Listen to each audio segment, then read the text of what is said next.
Hi, my name is Jocelyn Hu. I am an artist and a designer, and I create handmade one-of-one pieces that are inspired by sports, music, art, and culture. What draws me to basketball is the fact that it brings people from all different walks of life together. It's very much a universal language, and it's an intersection of so many things, even outside of basketball, including fashion, music, art, culture, things like that.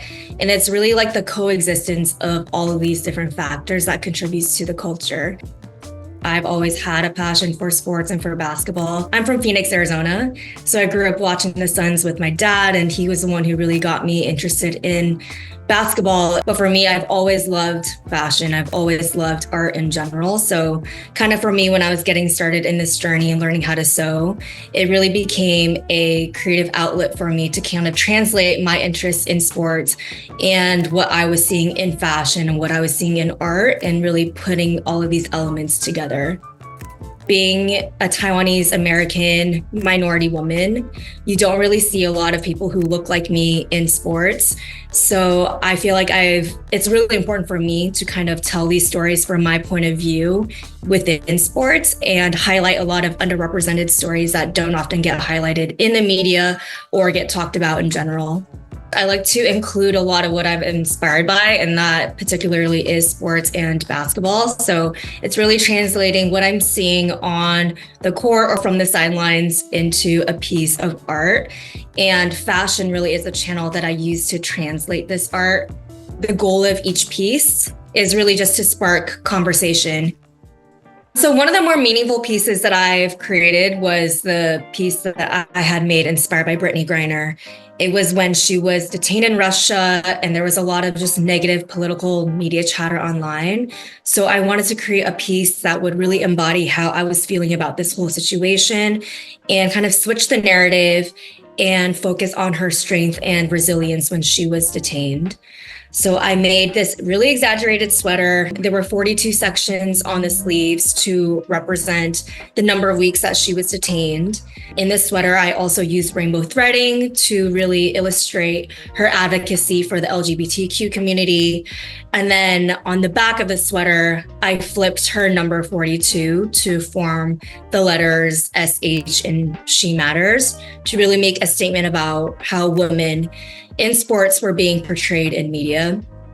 And for me, I think this is a really great example of how artists can use their artwork to kind of show storylines that transcend sports. I did a photo shoot around it to really kind of highlight the emotions and bring this piece to life. And then when I posted it online, it caught the attention of the Phoenix Mercury team, ultimately leading to a partnership and working with them for one of their campaigns on Media Day. For me to ensure that a lot of the voices and stories are authentically represented in my work, for me, it's about making sure that I show up in spaces that do support these other communities, whether it's by giving back or supporting their art or their businesses, or even just providing space to collaborate and work with these different communities.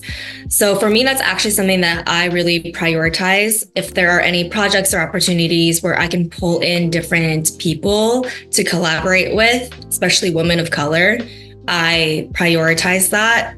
So one example is this year, I had the really fortunate opportunity to work with Adidas Ziani to create a custom piece that would be highlighted in their product launch campaign. For this one, I was given the opportunity to kind of set the art direction and the creative direction for what I wanted to shoot. So I was able to tap one of my friends who's a very talented photographer. She also knew a model that was perfect for the campaign and a production assistant, and all of us are women of color. And it was really exciting for me to just be able to kind of tap into all the strengths of everyone on the project and really kind of marrying and combining our visions and what we know best into this piece of work. One of the most memorable moments in my art journey was when I created the puffer vest for Spike Lee. I had originally made the piece for an art gallery called The Local Gallery that was showcasing different art pieces in basketball culture. And I really wanted to capture something that would really embody kind of New York and what we stood for and the fashion there. And the gallery had ended up tagging Spike Lee, who saw it through Instagram, and actually ended up purchasing the piece through the art gallery. The funny part about all of this is that when I'd intentionally created the piece, I hadn't intended for it to be worn as like an actual vest. It was very like exaggerated. So when he came into the gallery and was like, I want to wear this to the game in 2 days, it was kind of a panic moment for me, but in the best way. I had to like pull everything together and create an entirely new vest for him to wear in 36 to 72 hours. And being able to see him actually wear the vest to the game and then for him to wear it all season long, I think it really meant a lot to me and a lot to just New York as a whole. I feel like for me, when people see my artwork, I just want them to feel something, whether that's finding joy, whether that's finding inspiration, or even more importantly, finding like a deeper meaning that's bigger than the moment and inspiring them to make a difference or seek change. To follow along on my journey or see more of my work, you can follow me on Instagram at @JossHugh.